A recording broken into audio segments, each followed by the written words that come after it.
Wherever you go, whatever you do, throw a little at it. Omax, Vest and Briefs. Ananthakumar இப்போது எக்ஸாம்னு ஒரு web சீரிஸோட வெளியாச்சு. பார்த்தீங்கன்னா அந்த தேர்வுகள் நடக்கிற போட்டித் தேர்வுகள் நடைபெறுகிற முறைகேடுகள் அது எப்படியெல்லாம் நடக்குது அப்படின்னு அந்த காட்சிகளை நடைமுறைப்படுத்தினது போலவே அந்த காட்சியை வெளிக்காட்டுறது போலவே நீட் தேர்வு கசிவும் நடந்திருக்கு. இது மிகப்பெரிய பேசுபொருளாக இருக்குது. நடவடிக்கைலாம் எடுத்திருக்காங்க. நீட் தேர்வில் மோசடி இல்லை, நீட் தேர்வே மோசடி அப்படிங்கிறார். இல்லை, அந்த இடத்துல மட்டும்தான் நான் அவர்கிட்ட இருந்து அந்த கருத்தில் வேறுபடுறேன். நீட்டு நான் 2 கட்டுரை எழுதியிருக்கேன். ஒன்று முதல்ல அந்த நீட்டு வந்தபோது நீட்டை எதிர்த்து கட்டுரை எழுதினேன். ரெண்டாவது ஐயா எடப்பாடியார் அவர்கள் 7.5% உள்ளொதுக்கீடு கொடுத்ததுக்கப்புறம் ஒரு கட்டுரை நீட்டை ஆதரித்து எழுதினேன். இன்னும் நீட்டு வந்தது என்னமோ அரக்கனாக வந்துச்சு. ஆனால் இன்றைக்கி எடப்பாடியார் அவர்கள் அந்த 7.5% உள்ளொதுக்கீடுன்னு கொண்டு வந்ததுக்கப்புறம் அது ஏழை மாணவர்களுக்கு தேவதையாக மாறுச்சு. காரணம் என்னன்னு கேட்டிங்கன்னா, அப்போ கொண்டு வரும்போது பல குளறுபடிகள், சிலபஸே தமிழ்நாட்டில் அன்றைக்கி செங்கோட்டையன் அவர்கள் தான் கல்வி அமைச்சராக இருந்தார். 10வது 12வது பாடத்தை 12 வருஷமாக மாற்றாமல் வச்சுருந்தாங்க தமிழ்நாடு ஸ்டேட்டில். அப்போ இங்கே தமிழ்நாட்டில் படிக்கக்கூடிய மாணவர்கள் அன்னைக்கு கேட்ட கேள்வி என்சிஆர்டி சிலபஸ்லேருந்து கேட்கப்பட்டனால பெரிய சிரமத்துக்கு உள்ளானார்கள். அதை தமிழக அரசாங்கம் புரிஞ்சுக்கிட்டு அதுக்கப்புறம் அந்த சிலபஸ் எல்லாம் மாற்றினதுக்கப்புறம் அதுக்கு அடுத்த வருடமே வந்த தேர்வில் 99% கேள்வி நம்ம தமிழகத்தினுடைய பாடத்திட்டத்திலிருந்து வந்துச்சு. இப்போ இல்லாத கேள்வி இல்ல அது முதல் இதுல. இப்ப பூவலி ஜான் சொல்றதுல ஐயா கொஞ்சம் 99% இவங்க ஸ்டேட் பஸ்ல படிக்கிற பாடத்துல இருந்து நீட் क्वेश्चन கேக்குறாங்களா சார்? ஆமாங்க சார், டாக்குமெண்ட்ரி நீங்க எடுத்து செக் பண்ணுங்க. முழுக்க மறுக்கற சார். சார் நீட்டுக்கு படிக்கிறதுக்கே அவன் ஒரு வருஷம் தனியா படிக்கணும் சார். நீங்க ஸ்டூடண்ட்ஸ் கேட்டா தெரியும் சார். நான் ஸ்டூடண்ட்ஸோட பழகிட்டு இருக்கேன், பேசிட்டு இருக்கேன் சார். அது தவறான இல்ல. நீங்க பத்திரிகை செய்திகள் இருக்கு, எடுத்து படிங்க. நம்ம என்ன பொய்யா பேசுறோம்? 2016 முதல் தேர்வுல வரும்போது இதை எதிர்த்து கேள்வி கேட்டீங்க. அதுக்கு அடுத்த வந்த ஆண்டிலேயே 97% கேள்விகள் மாநில பாடத்திட்டம் சொன்னாங்க. நியூஸ் பேப்பர் நியூஸ், இது பப்ளிக் டொமைன்ல இருக்கு. இன்னைக்கு செக் பண்ணிக்கலாம். இது பணக்காரர்களுக்கு மட்டுமே உண்டானது நீட்டுங்கிறாரு. தயாநிதி மாறன் யார் சார்? ஏழையா தமிழ்நாட்டில்? அவர் அண்ணனுக்கு கூட கொஞ்சம் பிரச்சனை வந்துச்சு சார். நமக்கெல்லாம் அண்ணங்கிட்ட பிரச்சனைனாக்கா ஒரு 10,000 50,000க்கு வரும். அவருக்கு 5,000 கோடிக்கு பிரச்சனை வந்துச்சு சும்மா இப்போ எலெக்ஷனுக்கு முன்னாடி. அப்பேற்பட்ட கோடீஸ்வரன் அவருடைய மகள், அவங்கள நம்ம இந்த இடத்துல பிலிட்டல் பண்ணல, சாரி டு அந்த பொண்ணை பிக் பண்றதுக்காக அவரே மேடையில் பேசியிருக்காரு. என்னுடைய பொண்ணை நான் நீட்டு பாஸ் ஆகாதனால என்னால் மருத்துவ கல்வி படிக்க முடியல, அதனால என் மனைவிக்கு எனக்குமே பிரச்சனை வந்துச்சுன்னு பொது வெளியில மேடையில் பேசியிருக்காரு. ஒரு நிமிஷம் அமைதியா இருக்க போகுது.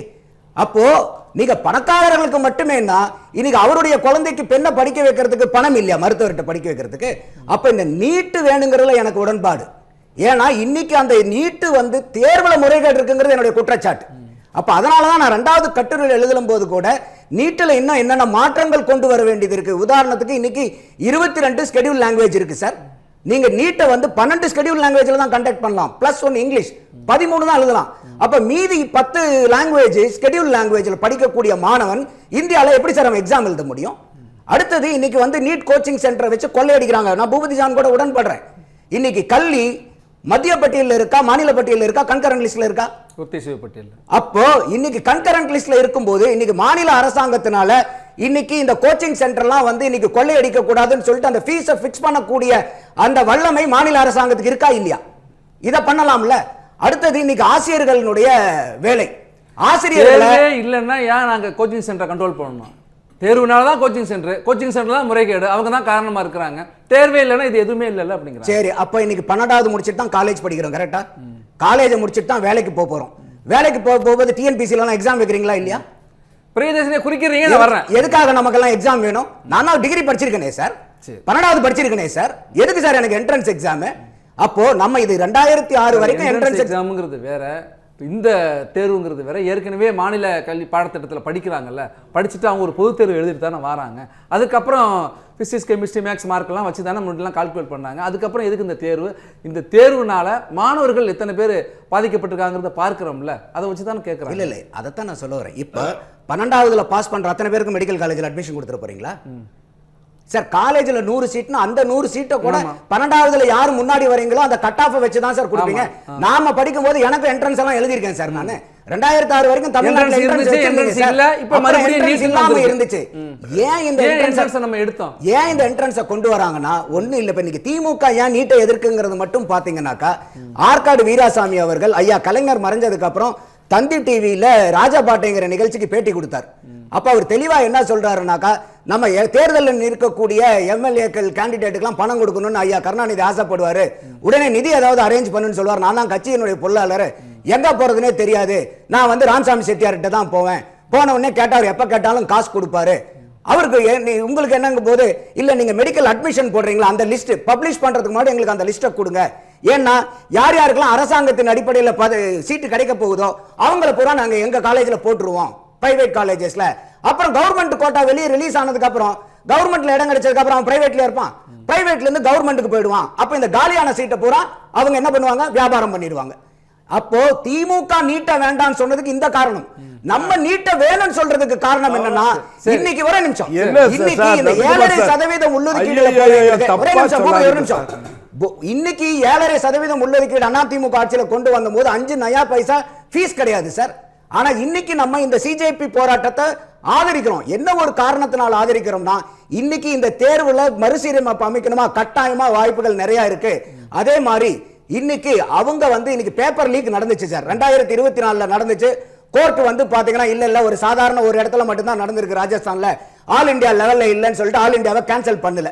அப்ப கூட சிபிஐ வந்து அவங்க ரெக்கார்ட் பண்றாங்க, 155 மாணவர்கள் இதனால பலனடைஞ்சவர்கள் பண்றாங்க. ஏதாவது அவங்க மேல ஆக்ஷன் எடுக்கிறான்னு இன்னைக்கு வரைக்கும் வெளிப்படையா இல்ல. 2026ல இன்னைக்கு எக்ஸாமினேஷனை கேன்சல் செய்யப்படுது சார். அப்ப இந்த எக்ஸாமினேஷன் கேன்சல் செய்யப்படும் போது யார் இதுக்கு அக்கௌண்டபிலிட்டி, ரெஸ்பான்சிபிலிட்டி?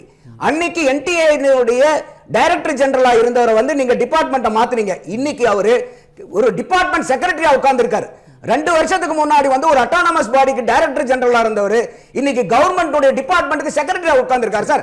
அன்னைக்கு இருந்ததை விட இன்னைக்கு ஹையர் பொசிஷன். ரொம்ப நேரமா கடைசி ஒரு பாயிண்ட். அப்போ இந்த இடத்துல யாருக்கு அக்கௌண்டபிலிட்டி ஃபிக்ஸ் பண்றது?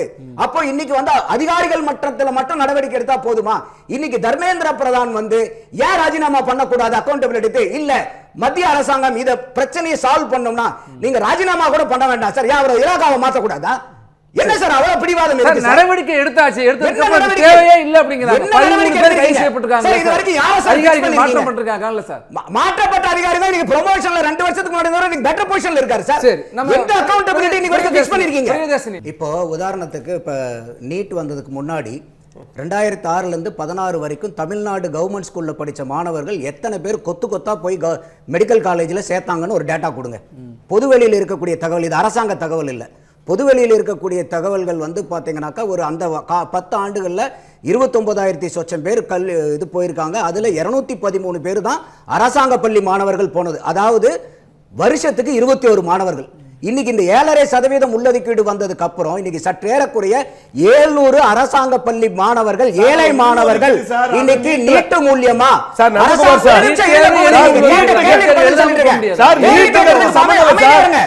எதனால என்ன சாதிச்சதுன்னா, இன்னைக்கு நீட்டு கொண்டு வந்தனால அதான் முதல்ல சொன்னேன், அரக்கனா வந்த நீட்டு ஏன் தேவதையா மாறுச்சுன்னா, வெறும் 21 மாணவர்கள் போய்கிட்டு இருந்த இடத்துல இன்னைக்கு 700 அரசாங்க பள்ளி மாணவர்கள் வந்து ஏழை மாணவர்கள். இங்க ஏழை மாணவர்கள் அந்த ஏழை மாணவர்கள் 5 நயா பைசா இல்லாம இன்னைக்கு அரசாங்க கல்லூரியிலேயும் தனியார் கல்லூரியில படிச்சா கூட ஃப்ரீ தமிழ்நாட்டில். அப்போ இன்னைக்கு உண்மையாலுமே இந்த நிலைமையை தெரிஞ்சா ஏன் நம்ம வந்து நீட்டை எதிர்த்தும் கட்டுரை எழுதிட்டு ஆதரிச்சு ஏன் கட்டுரை எழுதணும்? அதனால தான் நான் சொன்னேன், இந்த இடஒதுக்கீடுக்கு அப்புறம் 7.5 ஒதுக்கீடுக்கு அப்புறம் அது தேவதையா மாறிச்சு. இந்த உண்மை தெரியக்கூடிய அரசாங்க பள்ளி மாணவர்களுடைய பெற்றோர்கள் அவங்க யாரும் நீட்டை வேண்டாம்னு சொல்ல மாட்டாங்க. அதனாலதான் வந்து தயாநிதி மாறன் அவர்களுடைய பெண்ணுக்கு நடந்தது இன்னைக்கு சாதாரண ஏழை மாணவர்கள் போய் இன்னைக்கு படிச்சுக்கிட்டு இருக்காங்க. இன்னைக்கு எத்தனாயிரம் கோடி வச்சிருந்தீங்கனாலும் நீட்டை பாஸ் பண்ணலாம், மெடிக்கல் போக முடியாது சார். நந்தகுமார் சார், போராட்டத்துக்கு உங்களை போலவே நான் போராட்டத்தை ஏற்கிறேன், வரவேற்கிறேன், நியாயம் இருக்கு. ஆனால் அது தொடர்வதும் பின்னணியில பல சந்தேகங்களை எழுப்புங்கிறார். ஒரு கேள்வி என்னன்னா, 2 மாதங்களே ஆகியிருக்கிற ஒரு அமைப்பு, ஒரு கட்சி, அது கட்சின்னு சொல்லக்கூடாது, அமைப்பு, ஒரு அமைப்பு தான் கட்சி, அவங்க நடத்துற அந்த போராட்டம் 20 நாட்களை கடந்து தொடர்ந்து கொண்டு இருக்குன்னா அப்ப பின்னாடி வேற ஏதோ நடக்குது அப்படிங்கிறாங்க. டீப் ஸ்டேட்டா இப்போ வந்து ஒரு சபானா அஸ்மியோ இல்லை பிரகாஷ் ராஜோ அங்கே போய் ஏன் போராடுறாங்கன்னு கேட்கறதுல வந்து எனக்கு உடன்பாடு இல்லை. ஒரு யார் போராடுறாங்கிறத விட எதுக்காக போராடுறாங்கிறது தான் நம்மளுடைய கேள்வி. அதை யாரும் கேள்வி கேட்கலாம். ஆனால் அது தொடர வழிமுறை இருக்குல்ல. இப்போ காவல்துறையினர் தாக்கின காட்சிகளை பார்க்கிறோம், பத்திரிகையாளர்கள் தாக்கப்படுற காட்சியை பார்க்க, ஒரு நேரலை கொடுத்துட்டு இருக்கிற 2 செய்தியாளர்கள், ஒரு பெண் நிருபருடைய நேர்ந்த கதையை நம்ம அதை பார்த்தோம். அந்த ரிப்போர்ட்டரும் ஆமா அதை பார்த்தோம். அப்ப இதெல்லாம் நடக்குது இல்ல, காவல்துறை வாகனங்கள் குறிவைத்து அடிக்கப்படுது இல்ல, ஸோ ஒன்று வாகனங்களை கல் வீசுறது கூட யாராவது ஒருத்தர் 2 பேர் உணர்ச்சிப்பட்டு செய்யலாம். செய்தியாளர்கள் தாக்குறதுலேருந்து காவலர்கள் தாக்குறதுலேருந்து தொடர்ச்சியாக நடக்குது இல்லை? அப்ப வேற ஏதோ திட்டமிட்ட சதியா அதுக்கு பின்னாடி இல்ல. இது நம்ம பல ப்ரொட்டஸ்ட்ல பார்த்துருக்கோம் மகேஷ். இங்க கூட தமிழ்நாட்டில் கூட ஜல்லிக்கட்டு போராட்டம் நடந்துச்சு. அவ்வளவு குடும்பமா போய் நடந்துச்சு. கடைசி நாள்ல என்ன நடந்துச்சு? அப்போ இந்த மாதிரி வரும்போது போராட்டக்காரர்களும் கொஞ்சம் ஜாக்கிரதையா இருக்கணும். ஏன்னா பல சமூக விரோதிகள் ஊடுருவறதுக்கு நிறைய வாய்ப்புகள் இருக்கு. அதே சமயம் வந்து அந்த போராட்டக்காரர்கள் மட்டும்தான் இந்த தடியடிக்கு காரணமா இருப்பாங்கங்கிறதை நான் ஏத்துக்க விரும்பல. நம்ம ஜல்லிக்கட்டு போராட்டத்திலேயே நம்ம அந்த வீடியோஸ்லாம் பார்த்தோம். போலீஸ் போய் பல இடத்துல தீ வச்சதெல்லாம் நம்ம வீடியோ கிளிப்பிங்ஸ் பார்த்தோம். அப்போ நம்ம 2 பக்கத்தையும் தீர விசாரிக்கணும். அது விசாரிக்கிற வரைக்கும் இது நிறைய எல்லார் கைகள்லயும் இப்ப இன்னைக்கு மொபைல் வந்திருக்கு. மொபைல் வச்சிருக்கவங்க எல்லாம் செய்தியாளர்களா மாறி அவதாரம். அதனால இன்னைக்கு யாரையும் நேரலை கொடுக்கறப்பவே அப்படி ஒன்று பண்றாங்கன்னா அப்ப என்ன நோக்கம் அது? இல்ல, அதுதான் நம்ம இப்ப சொல்றோம். இந்த மாணவர் போராட்டம் யாரு வேணா போய் கலந்துக்கலாம், அதுல தப்பு இல்ல. கேட்கக்கூடிய நோக்கங்கள் நல்லா இருக்கான்னு தான் பார்க்கணுமே ஒழிய இதுல அந்த மாணவர் அமைப்பு வந்து இது பொலிட்டிக்கல் பார்ட்டிஸ் ஹைஜாக் பண்ணிட விட்டுறக்கூடாது. அதுல எனக்கும் உடன்பாடு உண்டு. இன்னைக்கு அவங்க வைக்கிற கோரிக்கை என்ன சார்? ஒரு 4 பிரதானமான கோரிக்கை. ஒன்னு, எக்ஸாம்ல நீங்க கண்டக்ட் பண்ணக்கூடிய இந்த எக்ஸாம்ல ரிஃபார்ம்ஸ் கொண்டு வரணும். வேணுமா? கட்டாயமா என்னுடைய இதிலே கட்டாயமா அந்த ரிஃபார்ம்ஸ் கொண்டு வரணும். 2வது, அந்த சோனம் அவர்களை வந்து நீங்க ரிலீஸ் பண்ணணுன்றாங்க. அவங்க கோர்ட்டினுடைய ஆர்டர் அடிப்படையில் தான் அவர் உண்ணாவிரதம் இருந்தனால உடல் மோசமாக போயிட்டு இருக்கிறதுக்காக கவர்மெண்ட் ஹாஸ்பிட்டலில் வச்சிருந்தாங்க. இப்போ பிரைவேட் ஹாஸ்பிட்டலுக்கு விட்டுருக்காங்க. அது நியாயமான கோரிக்கை. 3வது கோரிக்கை வந்து பார்த்தீங்கன்னாக்கா தர்மேந்திர பிரதான் அவர்கள் ராஜினாமா பண்ணணுங்கிறது. இப்போ வழக்கறிஞர் கூட சொன்னாங்க அந்த காரணத்துக்காக தான் கோர்ட்டுக்கு போக முடியாதே ஒழிய மீதி காரணங்களுக்காக போலாம். அப்போ தர்மேந்திர பிரதான் அவர்கள் இன்னைக்கு வந்து ஒரு அமைச்சர் ராஜினாமா பண்ணிட்ட போது இப்ப ஐயா பரமேஸ்வரன் கூட சொன்னாரு, இல்ல அது அரசாங்கத்துக்கு பலகீனமா போயிடும். நீங்க ஏன் சார் பாக்குறீங்க? நீங்க ஒரு பலமான ஒரு ஆட்சியா இருக்கும் போது அந்த அமைச்சரை மாத்துறது முடியுமா? நீங்க பாருங்க, நாங்க பலமான ஆட்சி நடத்திட்டு இருக்கோம். ஒரு குற்றச்சாட்டு வரும்போது அக்கௌண்டபிலிட்டி நாங்க பிக்ஸ் பண்றோம், மாத்துறதுல தப்பு கிடையாது.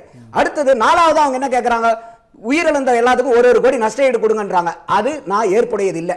காரணம் என்னன்னு கேட்டீங்கன்னாக்கா தமிழ்நாட்டில் இதே நீட் சூசைடு வரும்போது சென்னை உயர்நீதிமன்றம் கண்டிச்சது யார? அரசியல் கட்சிகளை பூரா.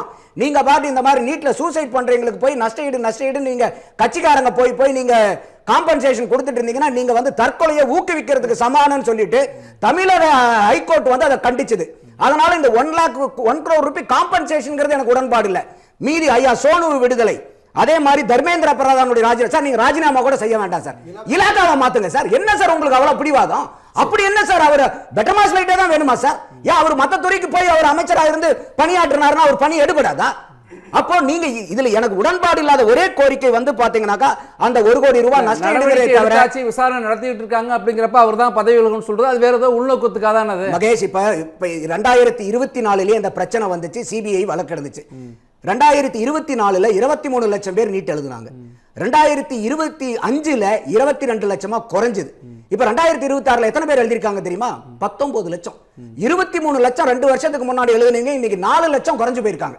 இதுக்கு காரணம் என்னன்னா இந்த எக்ஸாமை கேன்சல் பண்ணிட்டு மறுபடியும் ரீ எக்ஸாம் வச்சனால இன்னைக்கு 4 லட்சம் மாணவர்கள் இன்னைக்கு வந்து பரீட்சை எழுதுற மாணவர்கள் அதிகமாயிருக்காங்க ஆல் இந்தியா லெவல்ல. ஆனா பரீட்சை எழுதுறவங்களுடைய எண்ணிக்கை குறைஞ்சிருக்கு. இதற்கு காரணம் என்ன? எக்ஸாம் நான் வரவேற்கிறேன். ஆனா இந்த எக்ஸாம்ல இருக்கக்கூடிய ஓட்டைகளை கண்டக்ட் பண்ணக்கூடிய இடத்துல நீங்க அமைச்சரா இருக்கிறவர் ஒரு பொறுப்பேற்று நீங்க ஏன் சார் நீங்க மத்த இலாக்காவை மாத்த கூடாது? என்ன சார் அந்த அளவுக்கு என்ன சார் அவரை விட்டா இன்னைக்கு இந்தியாவுடைய கல்வியை சமாளிக்கிறதுக்கு வேற அமைச்சரே இல்லையா இந்தியாவுல? 140 கோடி மக்கள் தொகையில போயிட்டு நான் உங்கள்கிட்ட வர்றேன். அவங்க சொல்ற மாதிரி இது மோடியை பிடிக்குதா பிடிக்கலையாங்கிறது எங்க கொஸ்டின் இல்லை. நீங்க ஒரு மினிஸ்ட்ரியில நடந்தக்கூடிய தவறுக்கு நீங்களே வந்து ஆக்ஷன் எடுத்திருந்தா ஏன் வந்து இன்னைக்கு சிஜேபி வந்து இன்னைக்கு போராட்டத்துக்கு வர போறாங்க? அப்ப ஜந்தர் மந்தர் தான் மினிஸ்ட்ரியை நிர்ணயிக்கதான மினிஸ்டர் பிரைம் மினிஸ்டர் தான் டிசைட் பண்றாரு. ஆனா துறையில நடக்கக்கூடிய தவறுகளுக்கு நீங்க நடவடிக்கை எடுக்கலனா மக்கள் வந்து போராட்டத்தான் சார் செய்வாங்க. இது ஜனநாயக நாடு சார். அப்ப நீங்களே ஏன் அந்த நடவடிக்கை எடுக்கல? அப்ப இன்னைக்கு மேடம் சொன்னாங்க பிஜேபி வெர்சஸ் நான் பிஜேபி ஸ்டேட்ஸ்ல வந்து ஈக்குவேஷன். இது வந்து யாருடைய ஆட்சியில நடந்ததுங்கிறதே இல்ல, பாதிக்கப்பட்ட மக்கள் மாணவர்கள் அவங்க இன்னைக்கு கேள்வி கேட்கறாங்க. எப்ப நடந்தாலும் தவறுதான், இந்த தவறு நடக்காது, குற்றவாளிகள் மீது கடுமையான நடவடிக்கை எடுக்கப்படும் அப்படி எல்லாம் உத்தரவாதத்தை கொடுத்துருக்காங்களே சார். இதே தான் வந்து 24லயும் சொன்னாங்க. இது வரைக்கும் என்ன அக்கௌண்டபிலிட்டி யார் மேல இது வரைக்கும் ஃபிக்ஸ் பண்ணிருக்கீங்க? இப்போ நீங்க ஒரு ஒண்ணு இல்ல, இன்னைக்கு பிரதான் அவரை வந்து நீங்க டிஸ்மிஸ் கூட பண்ண வேண்டாம் சார், இலாக்கா மாத்துங்க சார். அட்லீஸ்ட் நீங்க சொல்றபடி நடவடிக்கை எடுக்கறாங்க, நம்பிக்கை வரும். நன்றி நந்தகுமார். இல்ல அவங்க சிஜேபி வந்து அவங்க ஒரு மாணவர் இயக்கமாக வந்து ஒரு யூத்தாக வந்து ஒரு போராட்டம் வந்து ஒரு மக்கள் மத்தியில் இவ்வளவு விழிப்புணர்வு ஒரு இந்திய தேசத்தில் இளைஞர்கள் பூரா வந்து சினிமாவை பார்த்துட்டு இருக்காங்க, கிரிக்கெட்டை பார்த்துட்டு இருக்காங்கிற இடத்துல இன்னைக்கு இளைஞர்கள் ஒன்று கூடி ஒரு அரசியல் மக்கள் பிரச்சனையை பேசுகிறாங்கிறது உள்ளபடியே ஒரு ஜனநாயகத்தில் வரவேற்கக்கூடியது. ஆனால் அவங்க ஜாக்கிரதையாக இருக்க வேண்டியது இந்த மாணவர்கள் இளைஞருடைய போராட்டத்தை அரசியல்வாதிகள் கையில் எடுத்துட்டு அவங்களுடைய ஜாக்கிரதையா இருக்கணுங்கிறீங்க. எந்த அரசியல் கட்சிக்கிட்டையும் நான் சொல்றேன், எந்த போராட்டத்துக்கும் நான் சொல்றேன், இதை குறிப்பிட்டு நான் சொல்லல. தமிழ் ஜனம் சேனலை சப்ஸ்கிரைப் பண்ணாம பார்த்துட்டு இருந்தீங்கன்னா மறக்காம சப்ஸ்கிரைப் பண்ணிடுங்க.